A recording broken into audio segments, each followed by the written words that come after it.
नाज़रीन अस्सलाम वालेकुम, आप देख रहे हैं सियासी टीवी। कौमी ख़ुना में आप सबका इस्तकबाल है। मैं मोहम्मद सिद्दीक़। सबसे पहले सुर्खियों पर एक नज़र डालते हैं। मल्लिकार्जुन खड़गे का मोदी हुकूमत पर शदीद हमला, तालीमी निज़ाम को तबाह करने की साजिश का लगाया इल्ज़ाम। अभिषेक बनर्जी का जमहूरी जिद्दोजहद जारी रखने का अज़्म, राहुल गांधी और खड़गे ने बनर्जी को हमले को करार दिया जमहूरियत पर हमला।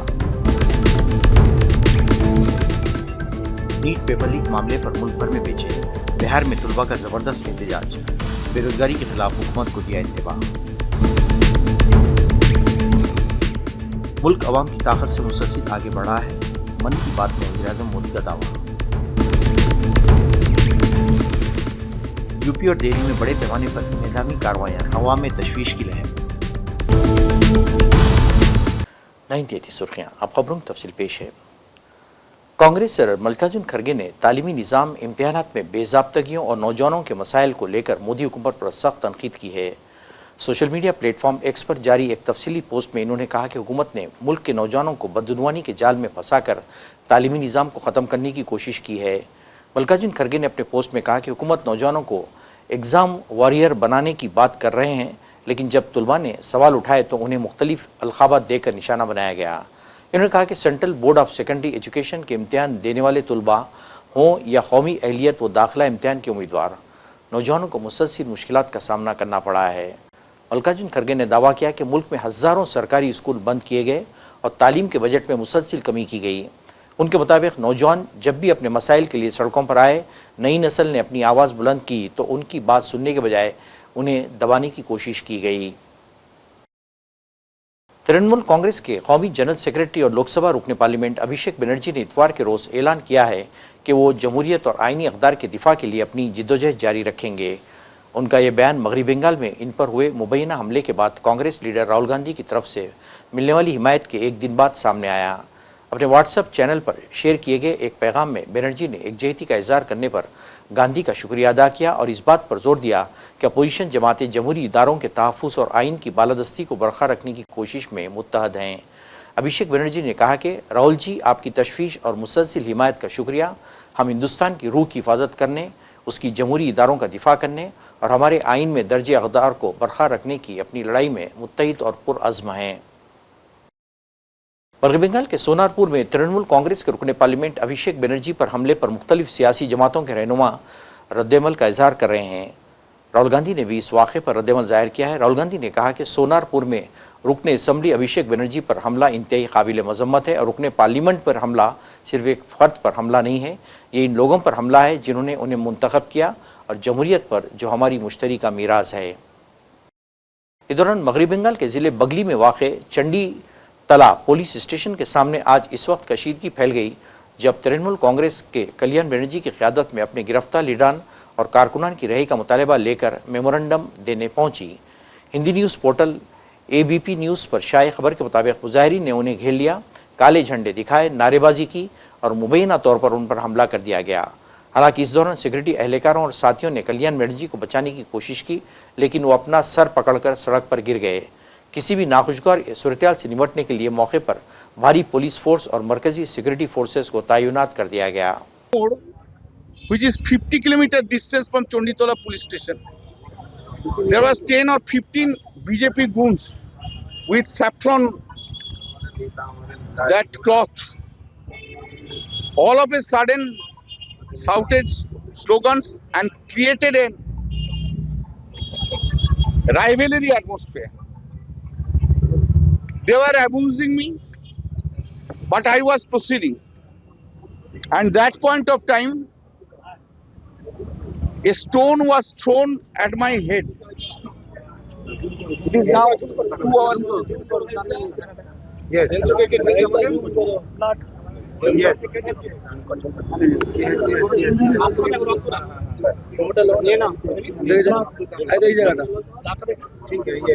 And there was blood also in my kurta and pajama.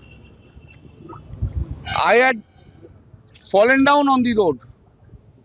And that time one CRPF person came and rescued me. I give thanks to that CRPF or CIS. But Bengal police was completely remained silent, mute spectator. They allowed to do it, but the CISF persons have saved me. And thereafter, my peoples had gone there and took me here. A serious condition is prevailing in West Bengal. There is total lawlessness. This attempt today in the morning was attempt to murder me. And you know that I had a talk before that 15 minutes before with you. I told you that I am going there. There is a lawlessness condition, complete lawlessness condition. That complete lawlessness condition is prevailing. There is a government which is an autocrat government. There is a very jealous chief minister who is autocrat and who wants to kill all the Trinamool leaders there, those who are opposing. He is the main man behind all this incident, yesterday's incident, Abhishek's incident, my incident. He is a killer. He is supposed to protect, but he has become a killer. वज़ीर-ए-आज़म मोदी ने कहा कि मुल्क के गाँव और शहरों में ऐसे कई तरगीबाती काम हो रहे हैं जिनसे यकीन मज़ीद मजबूत होता है कि मुल्क अवाम की ताकत के मुसलसिल आगे बढ़ रहा है। मिस्टर मोदी ने इतवार के रोज़ अपने माहाना रेडियो प्रोग्राम मन की बात की 134वीं किस्म में इसी तरह की कई तरगीबाती कामों का जिक्र करते हुए लोगों से उनकी सिताइश करने और इनसे वाबस्ता होने की अपील की है। इन्होंने कहा कि हिंदुस्तान के हर गाँव में, हर शहर में कुछ ना कुछ ऐसा हो रहा है जो हमें तरगीब देता है। कई बार इन कोशिशों का ज़्यादा चर्चा नहीं होता, लेकिन जब हम उन्हें जानते हैं तो यकीन और मजबूत होता है कि मुल्क अपने लोगों की ताकत से आगे बढ़ रहा है। नीट और दीगर मुसाबिकती इम्तिहानात के पर्चों के अफशा को लेकर तुलबा में गम गुस्सा बढ़ता जा रहा है और इस मसले पर अब बिहार में तुलबा ने एहतजाज शुरू कर दिया है। बिहार में बेरोजगारी के मसले पर भी तुलबा अब सड़क पर उतर आए हैं। ये लोग कल को जिला संभालेंगे, आज हम लोग इन लोग को समझा रहे हैं। अभी भी इन लोग को ना अभी सिलेक्शन हो गया, लेकिन इनके दिल के अंदर से जो विद्यार्थी वाला गुण था ना वो गया नहीं। अभी भी इनके अंदर बचपना है, लेकिन यकीन मानिए इतना पुलिस वाले, इसमें सब पुलिस वाले हैं और ऐसे ऐसे 20 हॉल भरा हुआ है। अगर एक बार ये किसी गांव में पहुंच जाए ना, गांव वाला डर के भाग जाएगा। भाई इतना पुलिस वाला क्यों आया? इससे पहले जब दरोगा का रिजल्ट हुआ था तो लगभग 20-25 जीप से वो लोग आए थे लोग, और पूरा ये स्टेज दरोगा से भर गया था। तो मोहल्ला वाले लोग डर गए कि लगता है खान सर के ऊपर छापा उपा पड़ गया है, इतना पुलिस वाला आया उठा ले जाएगा यहाँ पे। बाद में पता चला कि मिलने आया था लोग यहाँ। तो ये सारे लगभग 12,000 से ज्यादा बच्चे हैं और ये अभी एक हॉल में बैठे हैं। उद्देश्य यही है, इन लोग के जैसे हजारों लाखों बच्चे तैयारी कर रहे हैं, जो पेपर लीक हो जाता है, ऐसे न जाने कितने गरीब मिडिल क्लास के बच्चों का सपना तोड़ दिया जाता है। और शायद अगर ईमानदारी से परीक्षा नहीं होती तो यहाँ ये लोग नहीं बैठ पाते, केवल अमीर लोग बैठे रहते। लेकिन यहाँ कोई भी ऐसा नहीं होगा, सब मिडिल क्लास गरीब घर के बच्चे होंगे। मकान मालिक के सताए हुए हैं हॉस्टल में। इन लोग को अगर मकान मालिक और बिजली विभाग से भी कहते हैं, आपके माध्यम से कहते हैं बिजली विभाग से भी, कि ये जिस हॉस्टल में रहते हैं वहाँ इन्वर्टर वगैरह नहीं रहता, तो कम से कम स्टूडेंट एरिया का लाइट ना काटा जाए। आप लोग सहमत है कि नहीं जी? स्टूडेंट एरिया का 2-2 घंटा लाइट काट देता है, ऐसा कहता है कि दुनिया भर में बिजली दे रहे हैं। यहाँ पे मंगल ग्रह पे बिजली सप्लाई करेगा, पहले विद्यार्थी के दे बिजली यहाँ पे। लेकिन जिस तरीके से अब नीट का भी पेपर लीक हुआ था, नीट परीक्षा के लिए इनका कहना है, तो कुछ पत्रकार हम टीचरों को कह रहे हैं कि हम लोग के पास पता नहीं क्या बुद्धि वगैरह का। उनका कहना है कि हम लोग के पास इतना बुद्धि नहीं है। अजीब हाल है। देखिए, नीट पेपर में कहा गया है कि एयरफोर्स पेपर को पहुंचाएगा। अच्छी बात है, आप इनिशिएशन ले रहे हैं, लेकिन समझिए मलेरिया की बीमारी में टाइफाइड का इंजेक्शन नहीं मारा जाता है। नीट पेपर परीक्षा पेपर पहुंचने की समस्या नहीं थी कि एयरफोर्स का हम यूज कर रहे हैं। समस्या थी जहां से छप रहा है, जहां से बन रहा है, वहीं पे लीक हो जा रहा है। जो पकड़े गए हैं टीचर, उनको फांसी अब तक क्यों नहीं हुआ? इनकाउंटर उनका क्यों नहीं हुआ? घर क्यों नहीं तोड़ा गया? उनका सवाल ये है। आप में से बताइए, इतने लोग, ये सब सिलेक्टेड पुलिस वाले हैं यहाँ पर, इन सब से कहते हैं पेपर लीक करने वालों को बकसना चाहिए जी? किसी को नहीं बकसना चाहिए यहाँ पर। और अगेन सरकार प्रयास कर रही है, एयरफोर्स भी इसमें ला रही है, बट समझिए ध्यान से, एयरफोर्स क्या करेगी? कौमी राजधानी के शुमाल मगरबी ज़िले के शालीमार वाले इलाके में इतवार की सुबह बड़े पैमाने पर इन्हेदामी कार्रवाइयाँ शुरू हुई। सड़क चौड़ी करने के मंसूबे के तहत इंतजामिया ने तकरीबन 150 घरों को मिसमार करने की कार्रवाई शुरू कर दी है।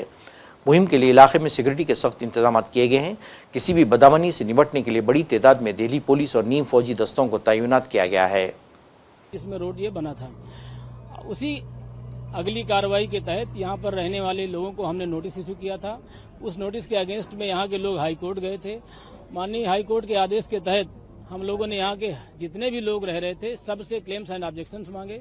लगभग 157 लोगों ने हमारे पास अपनी अपनी एप्लीकेशन सबमिट की और उनके बेस पर हमने उनकी हेयरिंग करी, सुनवाई करी। व्यक्तिगत हेयरिंग करने के बाद लैंड एंड एक्विजिशन कलेक्टर ने, हमारे एडीएम साहब ने लगभग 157 स्पीकिंग ऑर्डर पास किए और ऑनरेबल हाई कोर्ट में उसको बाकायदा सबमिट किया गया, दिखाया गया। जितनी भी फैमिलीज यहाँ पर रह रही थी सबका एक एक का सर्वे किया गया, सबके डॉक्यूमेंट्स लिए गए। किसी भी जो यहाँ पर रहने वाले लोग थे, किसी का रिकॉर्डेड ओनर में नाम नहीं है। सारे लोग अनऑथराइज्ड यहाँ पर बैठे हुए थे और उनको हमने सबको नोटिस दिया, सबकी सुनवाई करी, ऑर्डर किए और सबसे इसी को हमने ऑनरेबल हाई कोर्ट में इस बात को रखा। ऑनरेबल हाई कोर्ट ने हमारे फेवर में मेरिट पर ऑर्डर किया और इनको 30 मई तक का समय दिया गया था। लगभग 7 हफ्ते का समय दिया गया था कि आप लोग अपने अपने सामान हटा लें। लेकिन उस ऑर्डर के अगेंस्ट में ये लोगों ने रिव्यू फाइल किया, फिर से हाई कोर्ट ने उसको रिजेक्ट किया। उसके बाद फिर ये लोग सुप्रीम कोर्ट गए। ऑनरेबल सुप्रीम कोर्ट ने भी जो है इनकी इस दलील को डिसमिस किया और ये जो हाई कोर्ट का आदेश था उसको उन्होंने कहा कि फॉलो किया जाए। उसी आदेश को फॉलो कराने के लिए, और चूंकि मास्टर प्लान में ये रोड 30 मीटर चौड़ा है, दोनों तरफ रोड चौड़ा है लेकिन यहीं पर रोड सकरा हो जाता है, जिसकी वजह से एम्बुलेंस क्रिटिकल टाइम पे दिक्कत होती है। मानसून में जल भराव की समस्या हो जाती है, फायर टेंडर गुजरने के टाइम पे दिक्कत होती है, जाम की समस्या होती है। बहुत सारी जो है अनहोनी घटनाएं इस तरीके से अब तक देखी गई हैं। इन्हीं चीजों को मद्देनजर ध्यान में रखते हुए ये हम लोगों ने कोशिश की थी, प्रयास किया था कि लोगों को समझाने का कि समाज के विकास के क्रम में आगे आएं और 30 मीटर रोड चौड़ा करने के लिए आगे आएं। चूंकि ट्रैफिक मूवमेंट धीरे धीरे करके और बढ़ने वाला है, जो मास्टर प्लान के हिसाब से जो यहाँ पर डेवलपमेंट के काम आने वाले हैं। इसी चीज को ध्यान में रखते हुए सरकार के आदेश के तहत 3 लाख रुपए एक्स ग्रेसिया अमाउंट हम लोगों ने अभी सब लोगों को देने की पेशकश की थी। सबसे रिक्वेस्ट भी की थी कि जो एलिजिबल कैंडिडेट हैं, फैमिली हैं, वो लोग आ जाएं और 3 लाख रुपए ले जाएं। इसके साथ में अगर किसी को रहने की समस्या है तो तुरंत हमने सौदा घेरा में 2 के फ्लैट आइडेंटिफाई किए हुए हैं। अगर किसी को समस्या है तो उन फ्लैट्स को जाके वहां पर रह सकता है और लाइसेंस बेसिस पे। उधर मुरादाबाद में भी बड़े पैमाने पर इंतजामी कार्रवाइयां जारी हैं। आज सुबह से बल्दी हुक्काम ने नाजायज कब्जों के साथ मुहिम चलाई और बुलडोजर कार्रवाई सर अंजाम दी गई। मुख्तलिफ बाजारों में दुकानों के पास ये इंतजामी कार्रवाइयां अंजाम दी गई। मरकजी हुकूमत ने पेट्रोलियम मसनूआत की बरामद से मुताल्लिक़ क़वानीन में बड़ी तब्दीली की है। 1 जून 2026 से पेट्रोल डीजल के साथ साथ एविएशन टर्बाइन फ्यूल ATF पर लगने वाली बरामदी ड्यूटी कम कर दी गई है। वज़ारत ख़ज़ाना की तरफ से जारी करदा इस फैसले से इन कंपनियों में बराह रास्त असर पड़ेगा जो हिंदुस्तान से रिफाइंड तेल बैरून मुल्क फ़रोख्त करती हैं। हुकूमत ने वाज़ेह किया है कि मुल्क में इस्तेमाल होने वाले ईंधन पर एक्साइज ड्यूटी में कोई तब्दीली नहीं की गई है। इसका मतलब है कि पेट्रोल पंप्स पर फ़रोख्त होने वाली तेल की कीमत में कमी नहीं होगी, बल्कि ये फैसला सिर्फ और सिर्फ बैनुल-अक़वामी तिजारत को मद्देनज़र रखते हुए किया गया है। नाज़रीन, आखिर में सुर्ख़ियों पे कौन है? मल्लिकार्जुन खड़गे का मोदी हुकूमत पर शदीद हमला, तालीमी निज़ाम को तबाह करने की साजिश का लगाया इल्ज़ाम। अभिषेक बनर्जी का जमहूरी जिद्दोजहद जारी रखने का अज़्म, राहुल गांधी और खड़गे ने बनर्जी को हमले को करार दिया जमहूरियत पर हमला। नीट पेपर लीक मामले पर मुल्क भर में बेचैनी, बिहार में तुलबा का जबरदस्त एहतजाज, बेरोजगारी के खिलाफ हुकूमत को दिया इंतबाह। मुल्क अवाम की ताकत से मुसलसल आगे बढ़ा है, मन की बात में वज़ीर-ए-आज़म मोदी का दावा। यूपी और दिल्ली में बड़े पैमाने पर इंतजामी कार्रवाइयां, हवा में तशवीश की लहर। नाज़रीन, इसके साथ ही कौमी खबरनामा खत्म होता है। मुझे और सारी सियासत की टीम को इजाज़त दें। अल्लाह हाफ़िज़।